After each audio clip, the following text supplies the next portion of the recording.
오늘 함께 보실 하나님의 말씀은 에베소서 5장 18절에서 21절 말씀입니다.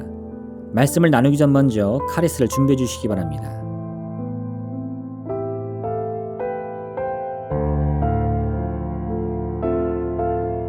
술 취하지 말라. 이는 방탕한 것이니 오직 성령으로 충만함을 받으라.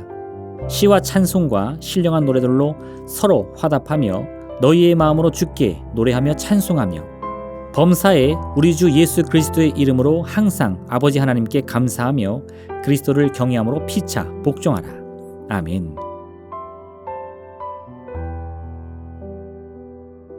본문의 말씀은 일반적으로 그리스도인들의 가정생활 지침이라고 말할 수 있습니다. 믿음과 구원의 길에 관한 내용이 아닌 믿음을 가진 신앙인들이 일상생활에서 보여야 할 삶의 태도를 나타내고 있기 때문입니다.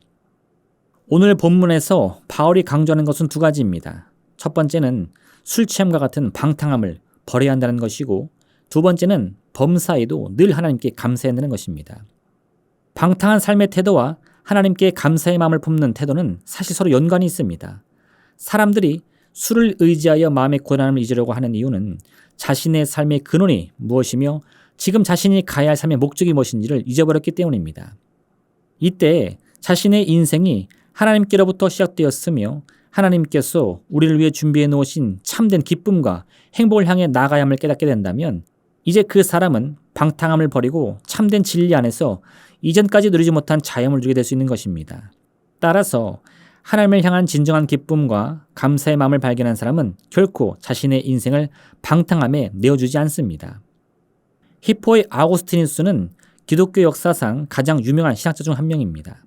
그의 신학적 사상은 토마스 아퀴나스는 물론 종교개혁가 마르틴 루터와 장 칼뱅에게도 지대한 영향을 미쳤습니다.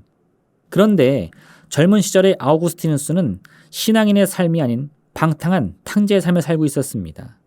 진리를 향한 열정을 가지고 수많은 이교도의 교리에 빠졌는가 하면 여색에 빠져 약혼녀를 두고서도 다른 여인을 만나는 등 참으로 기나긴 방황의 시간을 보냈습니다. 그러던 중 아우구스티누스는 인생을 변화시킬 중요한 경험을 하게 됩니다. 하루는 정원을 거닐 때 어디선가 집어 읽으라 라는 목소리를 들었습니다. 그 느낌이 너무 강렬하여 아우구스티누스는 즉시 집으로 돌아와서 눈에 보이는 대로 책을 집어 읽었습니다. 이때 그가 집은 책은 성경책이었고 그가 펼친 구절은 로마서 13장 13절과 14절 말씀이었습니다. 낮에와 같이 단정히 행하고 방탕하거나 술 취하지 말며 음란하거나 호색하지 말며 다투거나 시기하지 말고 오직 주 예수 그리스도로 옷 입고 정욕을 위하여 육신의 애를 도모하지 말라. 큰 충격을 받은 아우구스티누스는 자신의 삶을 정리하고 완전히 새로운 삶을 살기로 결심합니다. 그리고 이때 평생의 참 스승인 성 암브로시오를 만나게 됩니다. 암브로시오 주교의 가르침을 통해 많은 기독교의 진리를 깨달은 아우구스티누스는 깊은 고민 속에서 내린 자신만의 결론을 집대성하여 책을 출간합니다. 이때 그가 주장한 많은 신학적 사상들은 오늘까지도 큰 영향을 주고 있습니다. 본래 아우구스티누스의 삶은 다른 이들과 다를 것이 없었습니다. 쾌락을 추구하고 자신의 욕망이 바라는 것을 망설이지 않고 손댔습니다. 그러던 중 하나님의 말씀을 통해 자신의 인생이 어디로 와서 어디로 가는 것인가를 깨닫게 되자 그는 자신의 과거를 다 청산하고 참된 진리를 향한 믿음의 열정으로 걸어가기로 작정한 것입니다. 이런 삶의 변화의 가장 큰 요인은 바로 내게 참된 은혜를 주신 하나님께 감사하는 마음을 품게 되는 것입니다. 이전까지 하나님이 없는 삶 속에서 진정한 만족을 찾지 못했습니다. 아우구스티누스는 늘 공허하고 허무하며 닥치는 대로 자신의 갈증을 채워줄 것을 구했습니다. 그 중에서도 이단의 가르침도 있었고 많은 물질도 있었고 또 여자를 탐하는 욕망도 있었습니다. 하지만 이런 모든 것들도 결코 스스로 만족할 수 없음을 깨닫게 되자 그는 절망할 수밖에 없었습니다. 그러나 이 절망의 순간에 그는 하나님의 부르심을 받고 인생의 참된 만족은 오직 하나님께로부터 비롯된다는 사실을 깨닫게 되는 것입니다. 오늘 바울은 우리에게 삶의 방탕한 모습을 버리고 오직 하나님께 감사하라고 말합니다. 그런데 이 말은 사실 그 순서가 바뀌었음을 알아야 합니다. 방탕함을 버려야만 하나님께 감사할 수 있는 것이 아니라 그 반대로 하나님께 진정한 감사의 마음을 품게 되면 어느샌가 우리의 인생의 방탕함은 끝이 나고 나쁜 습관들은 거짓말처럼 끊어질 것이기 때문입니다.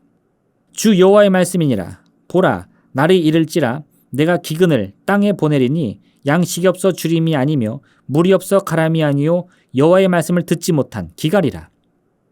우리를 깊은 절망으로 이끄는 인생의 허무함은 양식이나 물이 없어 느끼는 갈증이 아닙니다. 그것은 우리의 삶을 근본적으로 다스리시는 참된 통치자를 잃어버린 이유 때문인 것입니다. 죄의 맛을 본 우리 인간은 그 순간부터 하나님을 버리고 자기 스스로를 자신의 주인으로 섬기기 시작합니다. 다른 이와의 관계는 오직 적대적인 대결의 관계일 뿐 어느 누구도 믿을 수 없는 지경에 이르게 된 것입니다. 그러니 남편과 아내가 다투고 부모와 자식 사이가 멀어지고 친구와 이웃들 간에도 분쟁이 끊이지 않는 영원한 절망이 우리 삶 속에 찾아오게 된 것입니다. 세상 사람들은 이러한 위태로운 삶을 바꾸기 위해 새로운 힘을 키우고 권세를 잡아 다른 이들을 다스리려고 합니다. 많은 재산과 권세를 바탕으로 누구도 자신과 상대할 엄두조차 못 내게 하면 그 인생이 참으로 행복해질 것이라고 기대하면서 말입니다. 그러나 이런 방법으로 얻을 수 있는 것은 그저 육신의 욕망을 채우는 잠깐의 만족뿐인 것입니다. 결국 더 깊은 욕망을 채우기 위해 사람들의 욕심과 기행은 점점 더 깊어갈 뿐입니다. 하지만 이러한 방탕한 인생 가운데서도 우리가 본래 어디로부터 와서 어디로 가는 인생인지를 깨닫게 되는 순간 우리의 삶은 완전한 변화를 맞이하게 되는 것입니다. 나다나엘은 삶의 참 평안과 기쁨을 찾기 위해 무던히 애쓰던 사람이었습니다. 하루는 그의 친구인 빌립이 찾아와서 자신이 만난 나사렛 예수에 관한 이야기를 들려주었습니다. 나다나엘은 나사렛이란 동네에서 그런 위대한 사람이 나올 수 없다며 빌립의 주장을 반박합니다. 하지만 예수님께서 나다나엘을 찾아오셔서 그가 이전에 무화과 나무 아래 있던 것을 보았다 말씀하시자 나다나엘은 자신의 앞에 서 계신 분이 바로 하나님의 아들 메시아 그리스도이심을 고백합니다. 이전까지 인생의 참된 만족을 얻기 위해 오히려 허무함만을 쫓으며 인생을 허비하던 나다나엘은 자신의 육신의 눈과 귀로 보고 듣는 것이 아닌 영의 눈을 뜨고 주님을 바라봄으로써 그토록 자신이 추구하던 진정한 만족을 얻게 된 것입니다. 그러므로 범사에 우리 삶의 주관자 되시는 하나님의 은혜를 바라보며 기뻐하며 감사하는 여러분 되시기를 바랍니다. 이 작은 삶의 실천과 깨달음이 결국 죄로 가득한 우리의 과거를 다 청산하고 예수 그리스도의 생명감으로 허락된 진정한 구원의 길을 바라보도록 우리를 이끌어 줄 것입니다. 오늘 이 귀한 믿음 가지고 하나님의 이름을 높이고 그 행하심을 항상 감사함으로 삶의 방탕함을 버리고 새로운 소망을 향해 나아가는 복된 하루 되시기를 부탁드립니다. 기도하겠습니다. 사랑의 하나님 아버지, 참으로 주님이 행하신 그 모든 손길을 늘 바라보며 기뻐하며 감사하게 하여 주옵소서. 이 기쁨과 평안과 감사의 마음으로 인하여서 우리를 짓누르는 삶의 모든 고통과 슬픔, 이 절망의 마음들을 이겨내게 도와주시옵시고 이 귀한 승리를 통해 예수 그리스도께서 생명값을 주신 그 귀한 구원의 은혜에 이를 수 있도록 인도하여 주옵소서. 감사드리며 예수님의 이름으로 기도드립니다. 아멘. 하늘에 계신 우리 아버지, 아버지의 이름을 거룩하게 하시며 아버지의 나라가 오게 하시며 아버지의 뜻이 하늘에서와 같이 땅에서도 이루어지게 하소서.